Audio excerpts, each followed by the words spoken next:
भिखारी की कहानी सुनने के बाद खलीफा ने बराबर घोड़ी दौड़ाने वाले पर ध्यान दिया और उससे पूछा कि तुम्हारा क्या नाम है।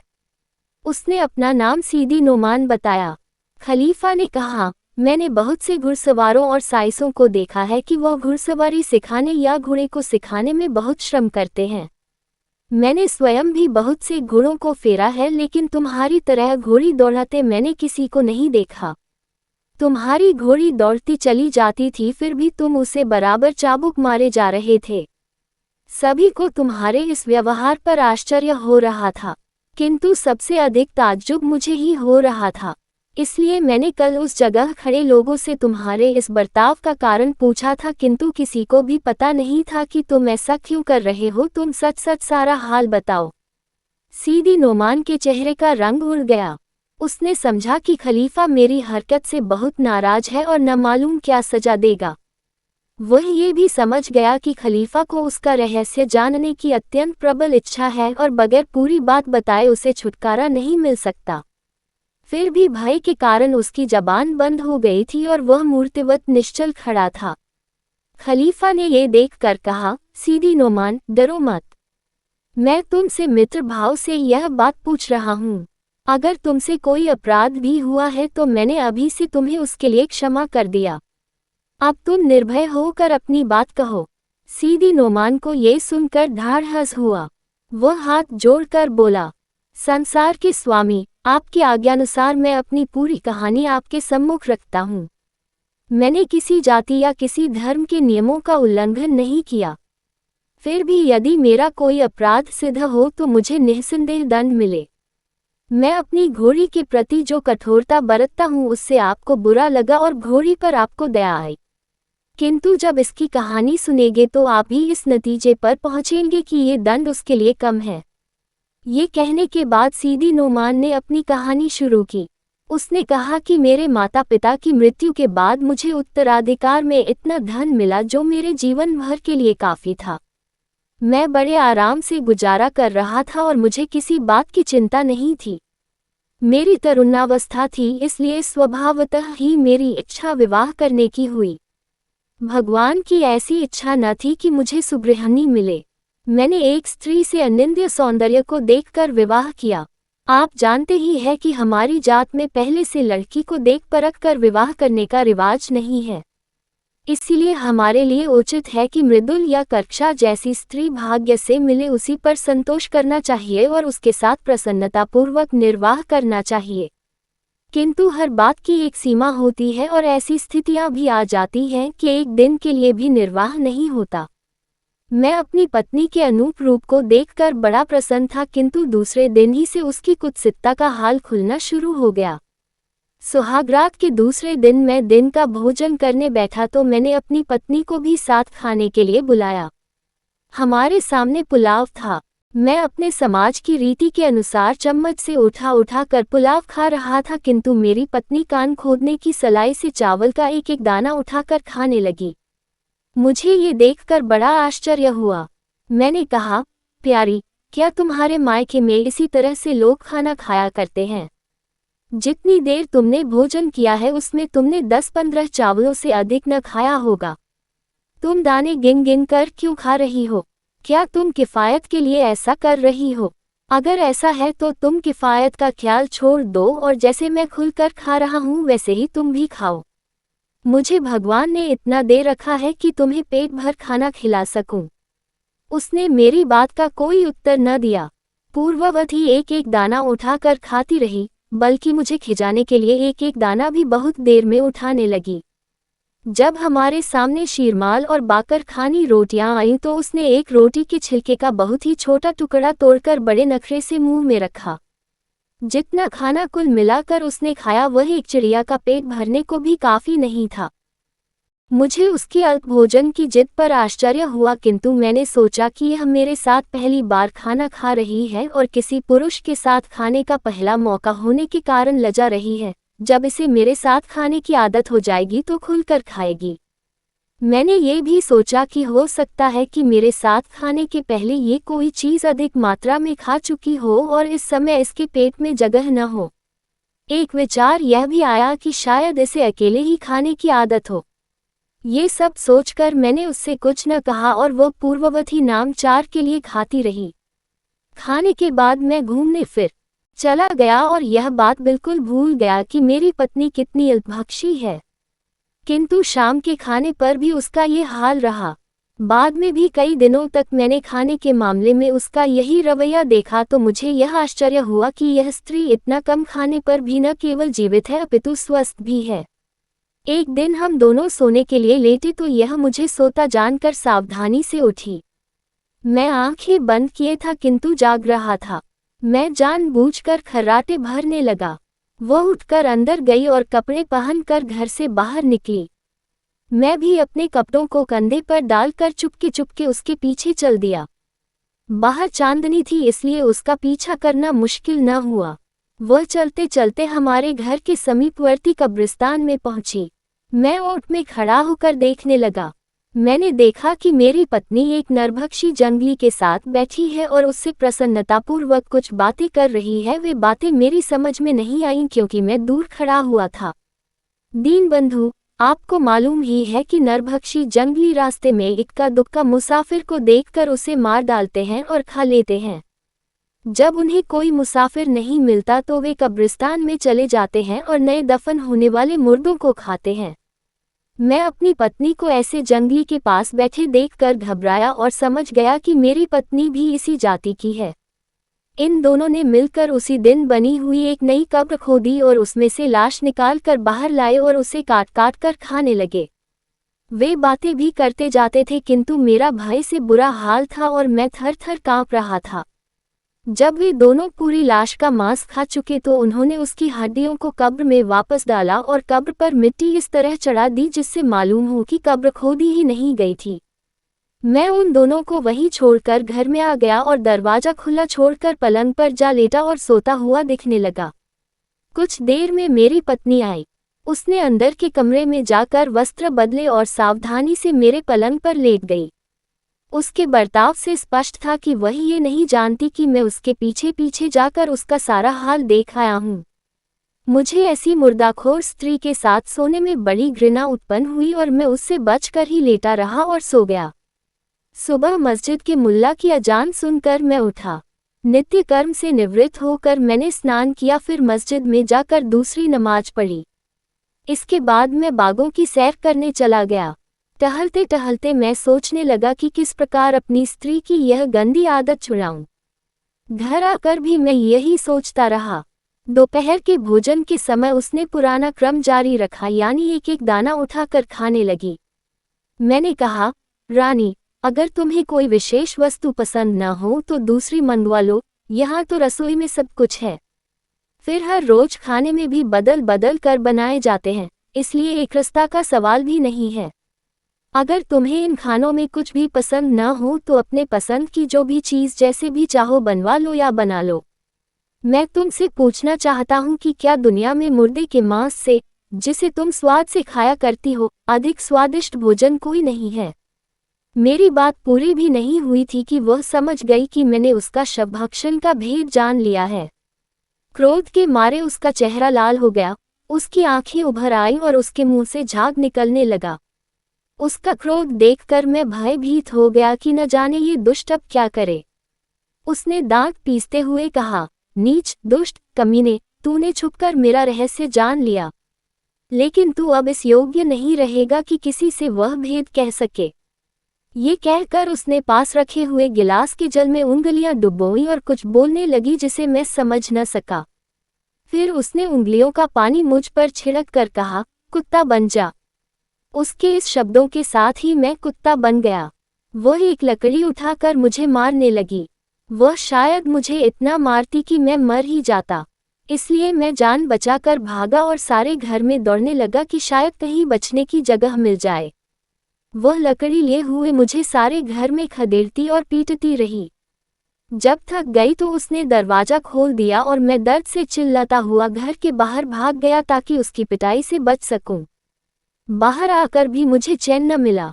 मोहल्ले के कुत्ते मुझे देखकर भौंकने लगे और मुझे पकड़कर झिंझोड़ने भाभोरने लगे।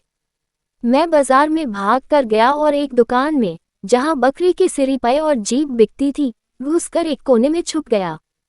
दुकानदार को मुझ पर दया आए और उसने मेरे पीछे पड़े हुए कुत्तों को भगा दिया। मैं रात भर वहीं पड़ा रहा। सुबह दुकानदार सिरी पाए लेने गया और बहुत सा माल लेकर अपनी दुकान में रखा। मांस की ध पाकर बहुत से कुत्ते दुकान के सामने आ गए। मैं भी जाकर उनमें मिल गया। दुकानदार ने देखा कि मैं रात भूखा ही रहा हूँ, इसलिए मेरे सामने उसने मांस का एक लोथड़ा डाल दिया। मैं मांस की ओर झुका भी नहीं, दुकानदार के सामने जाकर दुम हिलाने लगा। दुकानदार यह न चाहता था कि मैं हमेशा उसकी दुकान में रहूं, इसलिए उसने एक लकड़ी उठाकर मुझे धमकाया।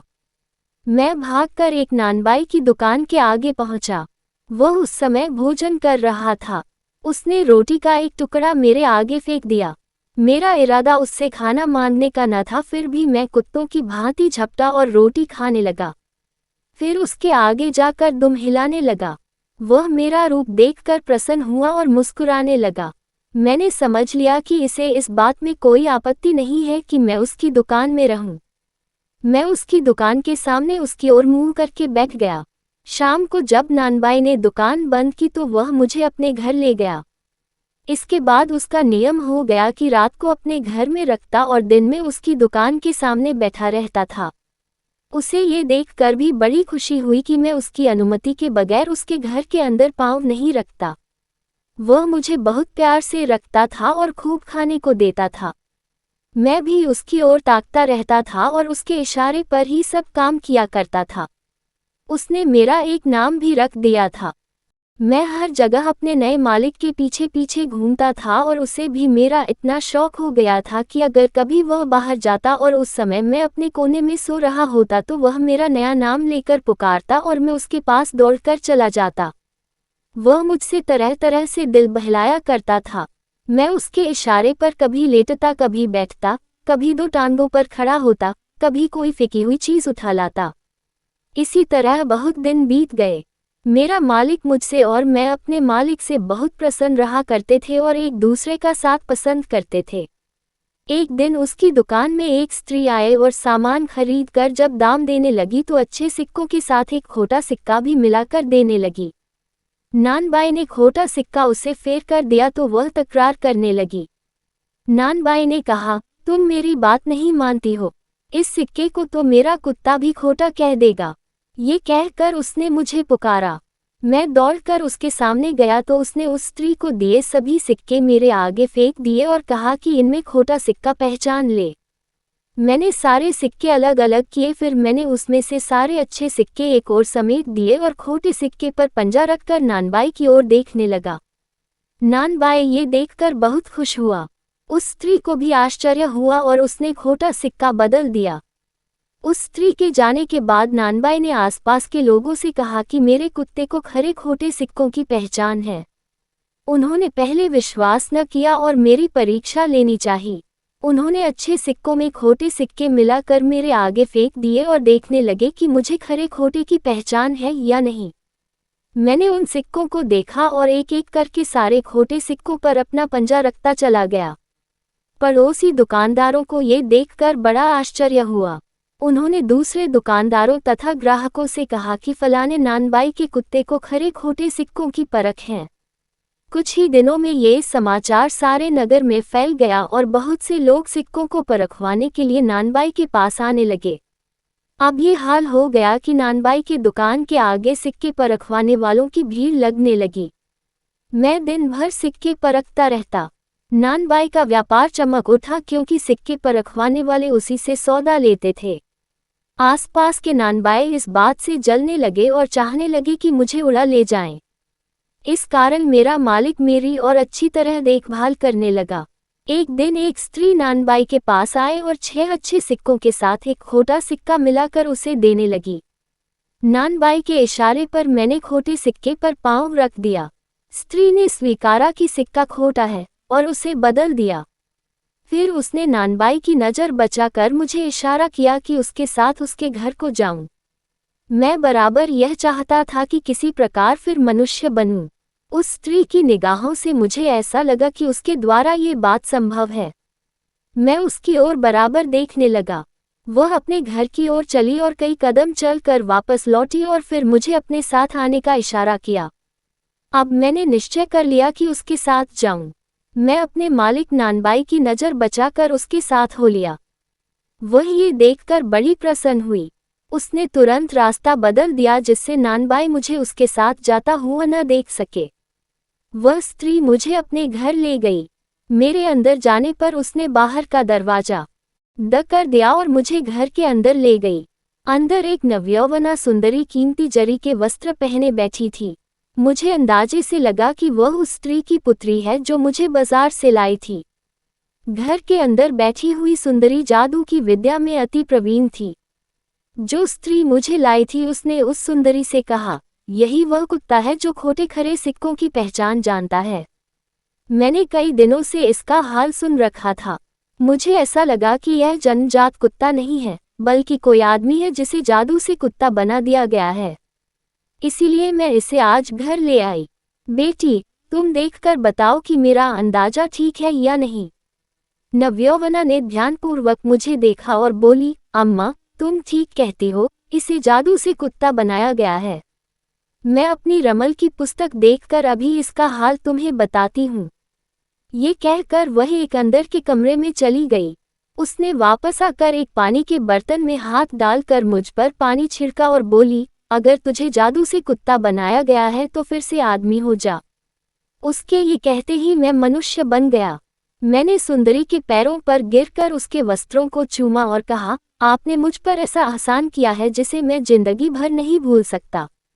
मैं चाहता हूँ कि मैं आपका हमेशा के लिए गुलाम बन जाऊं। ये कहकर मैंने बताया कि क्यों मेरी पत्नी ने मुझे जादू से कुत्ता बना दिया था और उस सुंदरी की दया भावना की अत्यधिक प्रशंसा करने लगा। उसने कहा, मेरी इतनी प्रशंसा न करो। मैं तुम्हारी स्त्री का हाल विवाह के पहले से जानती हूँ। मुझे ये भी मालूम है कि वह जादू की विद्या में पारंगत है। दरअसल हम दोनों जादू के मामले में एक ही शिक्षिका की शिष्याएं हैं। पहले मेरी उससे मित्रता थी, किंतु उसकी दुष्टता के कारण मैंने उससे मिलना जुलना छोड़ दिया और उससे घृणा करने लगी। मैंने तुम्हें मनुष्य का शरीर वापस दिलाया है, किंतु मैं इतने ही पर बस नहीं करूंगी। तुम्हारे जैसे भले मानस के साथ उसने जो दुष्टता की है उसका दंड मैं उसे अवश्य दिलाऊंगी। मैं तुम्हारे ही हाथों उसे पशु बनवाऊंगी। तुम यहीं ठहरो, मैं अभी आती हूँ। वह फिर अंदर चली गई। कुछ देर में आई तो उसके हाथ में एक बोतल और एक प्याला था। उसने मुझसे कहा, सीदी नोमान, मैंने अभी अपनी रमल पुस्तक देखकर मालूम किया है कि तुम्हारी पत्नी इस समय तुम्हारे घर में नहीं है। तुम्हें घर से निकालने के बाद उसने तुम्हारे नौकरों से कहा कि मेरा पति किसी काम से बाहर चला गया और यह भी कहा कि दरवाजा खुला पाकर एक कुत्ता घर में घुस आया था, मैंने उसे मारकर भगा दिया। अब तुम तुरंत ही अपनी स्त्री के वापस आने के पहले अपने घर जाओ। इस बोतल को अलग न करना और अपनी पत्नी की प्रतीक्षा करना। वह जल्दी ही घर आएगी। तुम्हें देखकर वह परेशान होगी और भागने की कोशिश करेगी। तुम इस बोतल का पानी प्याले में डालना और इसमें से कुछ उस पर छिड़ककर यह शब्द जो मैं तुम्हें बताती हूँ पढ़ देना। इससे अधिक कुछ करने की जरूरत नहीं पड़ेगी। तुम इसी से मेरे जादू का कमाल देखोगे। मैं उसका सिखाया हुआ मंत्र अच्छी तरह याद करके अपने घर आया। सब कुछ वैसा ही हुआ जैसा उस सुंदरी ने कहा था। मेरी पत्नी शीघ्र ही वापस आए और मुझे देखा तो परेशान होकर भागने लगी। मैंने तुरंत ही बोतल का पानी प्याले में डालकर उस पर छिड़का और मंत्र पढ़ दिया। इससे वह घोड़ी बन गई। वह स्त्री वही घोड़ी है जिसे आपने कल देखा था। मैंने उसे घोड़ी के रूप में देखा तो आश्चर्य करने लगा। फिर मुझे उस सुंदरी के शब्द याद आए। मैंने घोड़ी को ले जाकर घुड़साल में बांध दिया और उसे इतने चाबुक मारे कि मारते मारते थक गया। अपना वृतांत पूरा करके सीदी नोमान बोला, सरकार, अब ये कहानी सुनने के बाद मुझे क्षमा करेंगे और यह स्वीकार करेंगे कि मैं घोड़ी बनी हुई अपनी स्त्री को जो दंड देता हूँ वह उचित है। अगर अब भी आप मेरा कार्य अनुचित समझे तो जो चाहे वह सजा दें। खलीफा ने कहा, तुम्हारी कहानी वास्तव में विचित्र है और तुम्हारी स्त्री ने जो अपराध किया है उसे देखते हुए उसका दंड कम ही है। किंतु मैं तुमसे पूछता हूँ कि क्या तुम आजीवन उसे इसी तरह मारते रहोगे? तुम ऐसा क्यों नहीं करते कि उस सुंदरी के पास जाकर फिर से अपनी पत्नी को स्त्री रूप दिलवाओ? सीदी नोमान ने कहा, आपकी आज्ञा शिरोधार्य, किंतु मेरी पत्नी फिर दुष्टता पर उतरी तो क्या करूंगा। खलीफा ने कहा, तुम ठीक कहते हो, उसे ऐसा ही रहने दो और जब तक चाहो उसे इसी तरह सजा देते रहो। फिर खलीफा ने तीसरे आदमी यानी ख्वाजा हसन हब्बाल की ओर दृष्टि की और कहा, ख्वाजा हसन, कल मैंने तुम्हारी गली में जाकर तुम्हारा महल देखा। मैं उससे बहुत प्रभावित हुआ। फिर मैंने वहां के लोगों से पूछा कि यह विराट भवन किसका है, तो तुम्हारे पड़ोसियों तुम्हारा नाम लिया। साथ ही उन्होंने ये भी बताया कि तुम्हारा पेशा रस्सी बनाने का है। इस पेशे में तो अधिक आय नहीं होती। तुम्हारे पड़ोसियों का भी कहना है कि कुछ समय पूर्व तक तुम कठिनाई से जीवन निर्वाह करते थे। तुम्हारे पड़ोसी तुम्हारी इस बात में बड़ी प्रशंसा करते हैं कि तुम अपने पुराने जीवन को नहीं भूले और अपने धन को व्यर्थ खर्च नहीं करते हो। मैं ये सब सुनकर बहुत प्रसन्न हुआ कि मेरे राज्य में तुम जैसे भले आदमी रहते हैं। फिर भी मैं तुमसे ये पूछना चाहता हूँ कि तुमने इतना धन किस प्रकार प्राप्त किया। तुम मेरे प्रश्न से कुछ भयभीत न होना। मुझे तुम्हारी धन संपत्ति से कुछ लेना देना नहीं है। तुम्हें ये धन भगवान ने दिया है, तुम इसका जैसा चाहो उपयोग करो। भगवान तुम्हारी संपत्ति और बढ़ाए। मुझे केवल ये जानने की उत्कंठा है कि तुम्हारे जैसे निर्धन व्यक्ति को इतनी संपदा मिली कैसे। ख्वाजा हसन ने सिंहासन के पाए को चूम कर कहा, भगवान आपको हमेशा सही सलामत रखे। मैं सारा वृतांत सच्चा सच्चा कहता हूँ। भगवान जानते हैं कि मैंने कभी कोई बात ऐसी नहीं की जिसे हमारे इस्लाम धर्म या मेरी जाति बिरादरी ने वर्जित किया हो। मुझे जो कुछ मिला है भगवान की कृपा ही से मिला है। अब आपकी आज्ञानुसार अपना हाल कहता हूँ।